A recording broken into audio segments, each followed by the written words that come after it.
కానే రాదు అని బాల్య పెట్టు బలక మాట పెడచెవిన పెట్టి రాజు కన్నెర్ర చేసి తాను బిడ్డలకు గట్టి కొట్టించమనెను.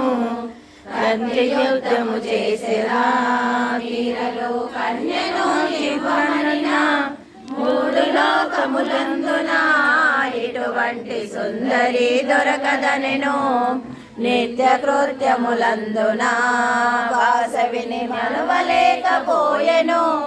కామాంధకారంబుతో బాలురను చూచెనమ్మా వాటిలో బాలురంతా వాసవిని మనసులో తలిచిరమ్మా.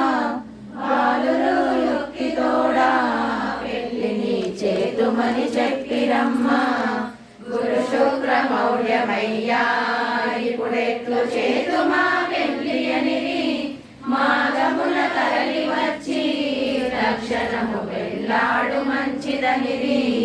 పెళ్లియే ముఖ్యమైతే బహుళముగా మేమైనా చేతుమయ్యా లోకమున లేని రీతి